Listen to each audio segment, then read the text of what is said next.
Pessoal, sejam muito bem-vindos à nossa entrevista da semana, então. A gente vai conversar um pouquinho com o promotor de justiça na comarca de Araucária desde 2015, o Dr. Davi Kerber de Aguiar. Ele é titular da 2ª Promotoria de Infância e Juventude no município. Doutor, seja muito bem-vindo ao nosso programa, é uma honra ter você aqui com a gente. Obrigado, o prazer é todo meu. A gente vai conversar então um pouquinho sobre a adoção, esse processo que é tão importante aí hoje e sempre, né, doutor? Você mais do que eu sabe disso. Sim, é verdade. É um tema que deve chamar a atenção de todos, né? Porque uma nação que não cuida dos seus filhos não merece ser chamada de nação. E a gente, por exemplo, pega na situação de adoção hoje no Brasil ainda tantas crianças e adolescentes pendentes de uma adoção. É preocupante, por isso o tema merece toda a reflexão possível por parte dos setores da imprensa, dos setores que divulgam os temas importantes para a sociedade e para a sociedade se atentar para esse tema sim. É verdade. Para a gente começar, eu queria saber qual que é a sensação do senhor de trabalhar com isso, de ver novos lares e novas famílias sendo construídas. Como é que é chegar em casa depois de um dia de trabalho com algo tão importante? É gratificante. Claro que assim, às vezes tu pega situações muito, muito tristes, né? Quando a gente fala de situação de risco, de crianças que infelizmente sofrem os piores tipos de vulnerabilidades, tanto sociais como agressões físicas e psicológicas, tem a parte dura do trabalho, que é ver que isso acontece, que existem seres humanos que praticam isso contra crianças e adolescentes. A parte boa e a parte mais gratificante é que você consegue mudar essa realidade, né? Tem um ato que faz toda a diferença. Quando tu vê uma situação de risco numa criança ou adolescente, tu vai lá e tu consegue uma intervenção ao ponto de eventualmente ter que levar ela a um acolhimento institucional, acolhimento familiar, tu sabe que ali tu já mudou o parâmetro dela. Ela saiu de uma situação de violências graves para ir para uma situação de proteção. Mas daí começa um novo desafio, né? O desafio de também não manter esse acolhimento institucional e familiar para sempre. A gente, como poder público, aí tem que se esforçar para ver se é caso de eventual reintegração para essa família, se há alguma família extensa, né, que são parentes com vínculo com essa criança, para colocar nessa substituição de família provisoriamente, às vezes até para sempre, né, dependendo da condição que aconteceu a violência.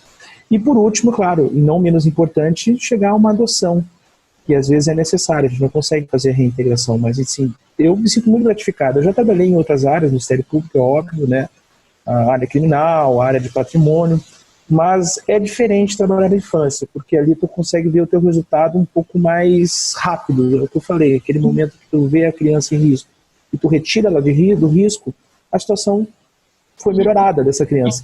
E às vezes no crime, no patrimônio público, na saúde, as coisas não têm essa velocidade. Sem contar que a gente está falando de um dos bens maiores, né, que é cuidar das nossas crianças e adolescentes, não tem nada mais gratificante. Nosso futuro, né? Verdade. E é o que eu falei, sendo honesto, tem um lado duro, que é o lado de encarar essas mazelas, né, essa triste realidade que hoje está acontecendo, nesse momento deve estar acontecendo, mas tu conseguir depois dar essa volta em favor da criança e adolescente é de fato gratificante e dá para chegar em casa bem, dormir bem com isso, sabendo que está contribuindo para algo positivo. Que bom, com certeza. E agora, para a gente falar um pouquinho para as pessoas que talvez estejam já na fila ou que pensem em futuramente passar por esse processo, tem alguma dica que vocês dão para que esse processo talvez seja até facilitado para vocês ou que seja mais tranquilo? Sim, eu acho que o primeiro ponto é o casal ter consciência do que é uma adoção e por isso nesse período de pandemia que a gente tem que ficar mais em casa, talvez se inteirar sobre o tema. Porque o principal momento de reflexão do casal é ver quais são as suas motivações para querer ser um pai, né?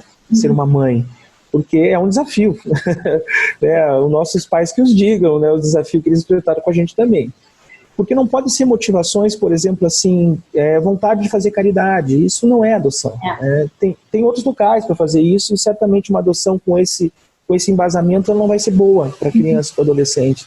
Ou então evitar uma separação, um divórcio, o casal não está bem, não consegue ter filhos biológicos e vão para a adoção achando que isso é a tábua da salvação, quando não é nem para eles e muito menos para criança e adolescente. Sim. Então acho que o primeiro grande passo dos casais, e apesar de parecer muito subjetivo, né, mas é fundamental, é saber como é que está esse sentimento, se é um sentimento real mesmo ou é um maquiar de alguma outra situação que possa estar acontecendo com essas pessoas.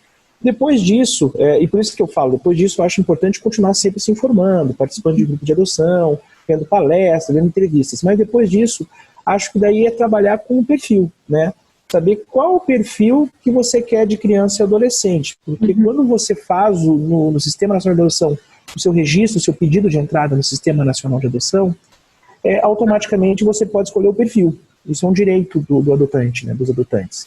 Então, idade, cor, sexo, e hoje, assim, a grande maioria, e eu não vou trazer números exatos porque eles vão ficar chato com o númerozinho, mas para você ter uma ideia, 90% ou mais, né, dos casais querem crianças pequenas ou bebês. Então, esse cálculo, a gente fala, nem sou eu, todo mundo fala, nunca fecha, porque a gente tem sempre 10 vezes mais ou 9 vezes mais pessoas para adotar uma criança ou um adolescente, e esse cálculo só não fecha em função do perfil, que a grande maioria quer bebê.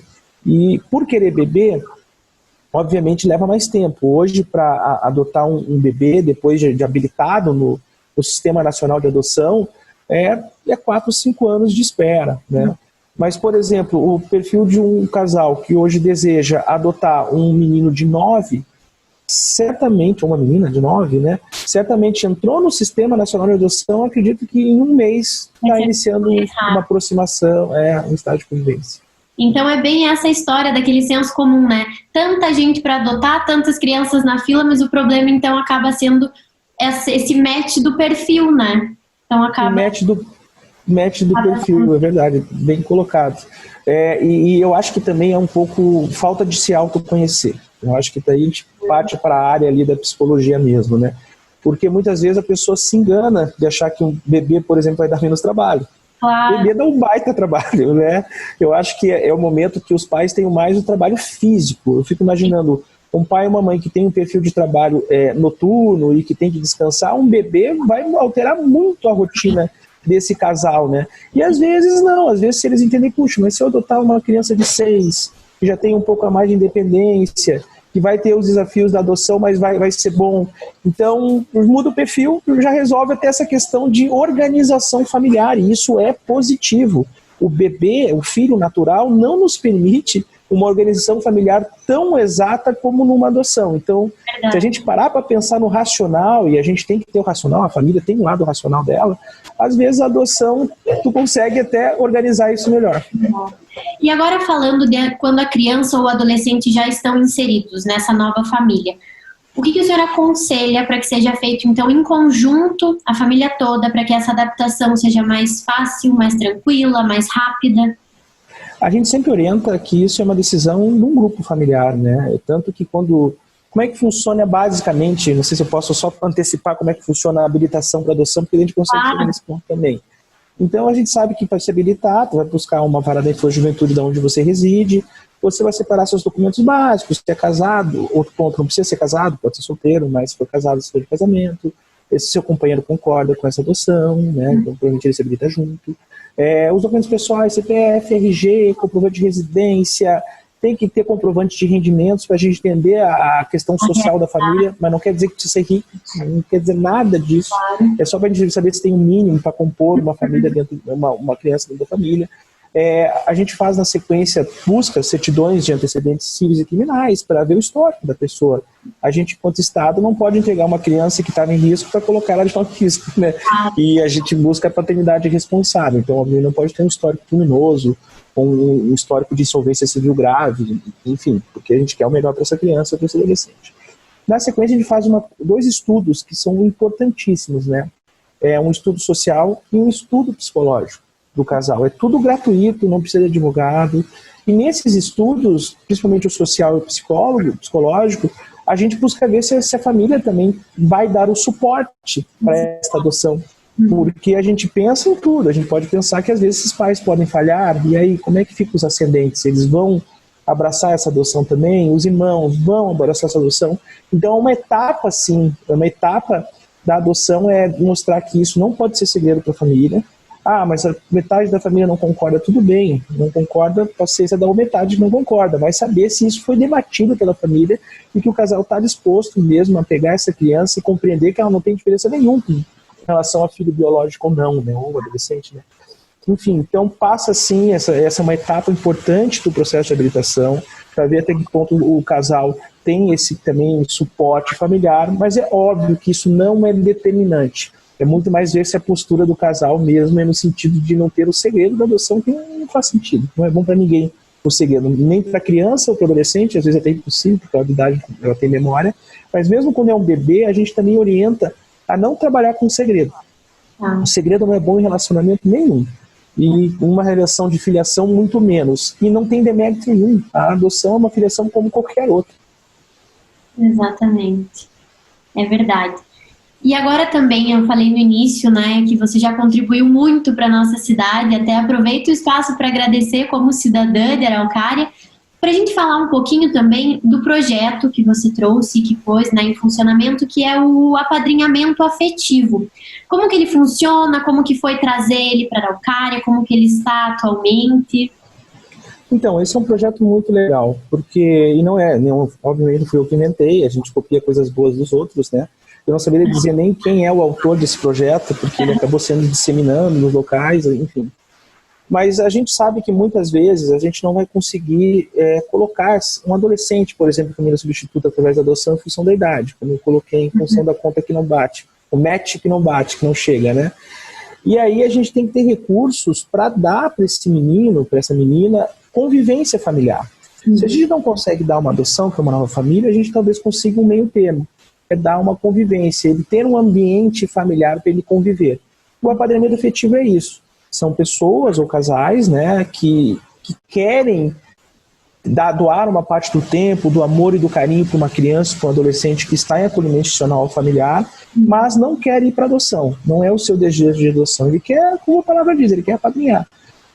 Aceitando isso, ele também passa por uma habilitação, que é gratuita, também vai ter um estudo social e psicológico. Tá? Os documentos são muito parecidos com a adoção, na verdade.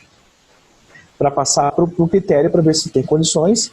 E depois é isso, passa finais de semana com essa criança, leva para passear, passa feriados com ela. Se o casal, assim, puxa, o casal é uma pessoa muito top, acompanha a vida escolar dela, vai na reuniãozinha da escola, então fica um padrinho. É aquela coisa que a criança e o adolescente vai ter um referencial familiar.